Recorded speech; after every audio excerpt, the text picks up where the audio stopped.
Hello and welcome to today's video. Today we're making Sonic in honor of the third movie that is coming out soon. Yay! Compared to our previous builds, we will have one difficulty, and that is balance in Sonic, because he only has 2 legs compared to Pua and our cat dragon, which have 4 legs. So we will need to be able to figure out how to balance him, but we will see how that goes. Yeah, so let's just jump right into it. To make the legs and arms, we twist 2 wires together to make them stronger, and it also gives the polymer clay something more textured to grip onto. The aluminum foil that we'll be using for the base makes sure that we get a stable build and that we don't use more clay than necessary. We're scrunching the foil up and into the general shape and size we want.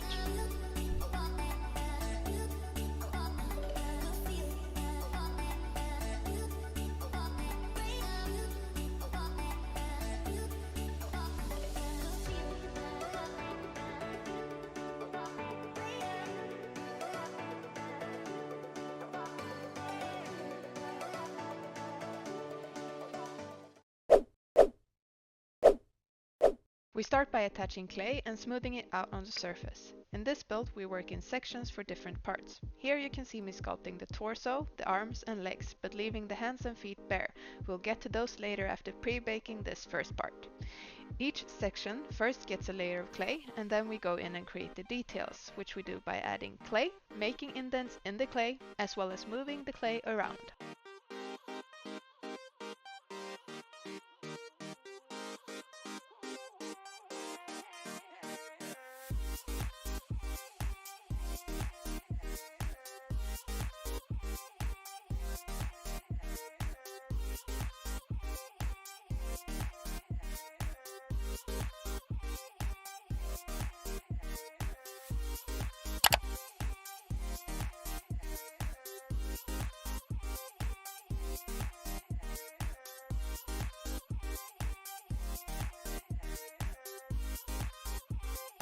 To get the look of fur, we use a pointy tool and draw on the clay in short strokes.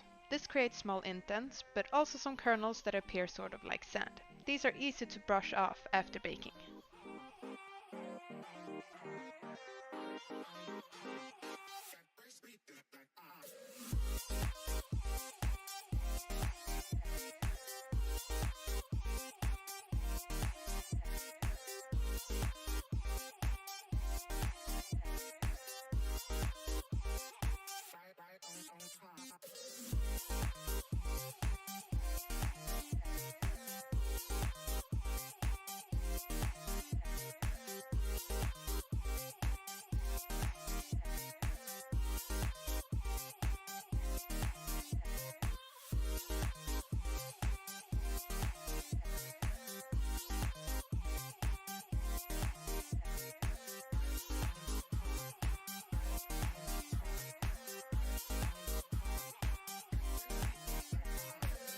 On several bakes we had to make stands to be able to bake the parts without ruining the details during the bake.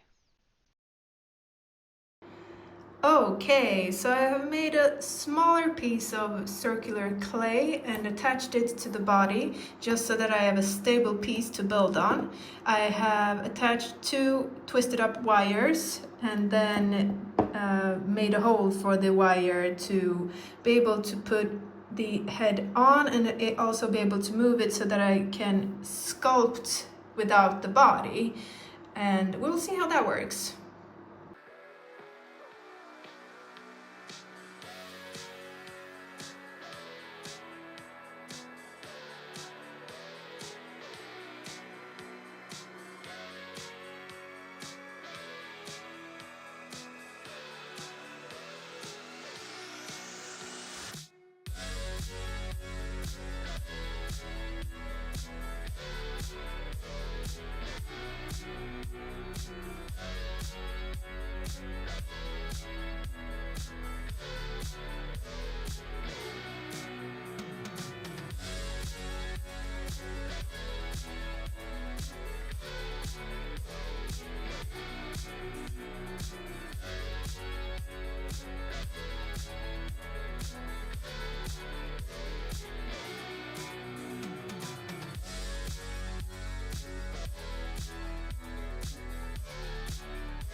This stand worked out perfectly. Now it is pre-baked so that Sonic can stand on his own together with his base, and without it he would have been a little bit off balance. So right now it looks good, so now it's time to try to sculpt the face and the head.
Off camera, I repeated the process of creating the fur to finish Sonic's head and hair.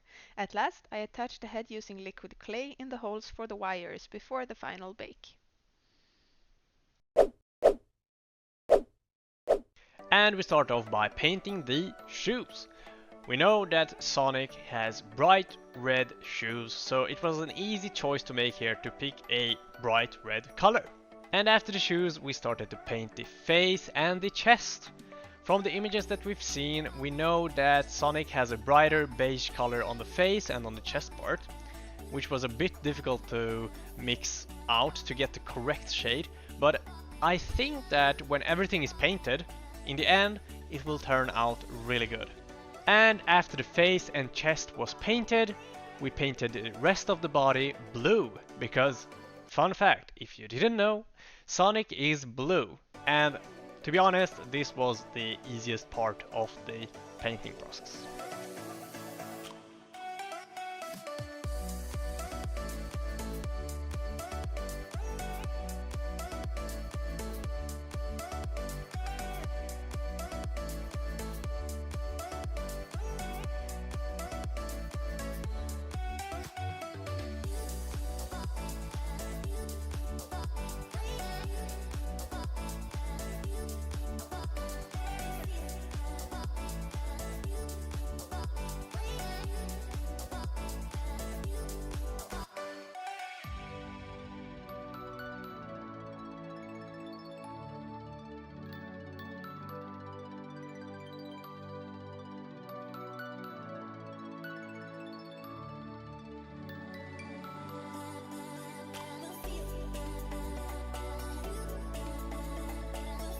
Before we painted the pupils, we painted a second layer of each color just to make it a bit richer. And we also dry brushed everywhere because we wanted to make the fur pop out a bit more and not make it look so flat. And after adding some finishing touches, Sonic was done. We're done! Yay! Yay! Sonic turned out good, but we're not 100% happy with him. His torso is slightly too wide and he is leaning a little bit too much to the right. His hands are not exactly the same size, but who cares? At last, let's not talk about his butt. Yeah, it's kind of pointy. Yeah. But overall, we are pretty happy with the result. And we are most happy about the hair and also the head. Because compared to the reference image that we chose, he looks very similar in our opinion. Yeah. And so we think that it turned out really well if you don't look at the small details. Yeah. Ignore the butt. Yeah. But without further ado, we're gonna take a look at the final Result. result.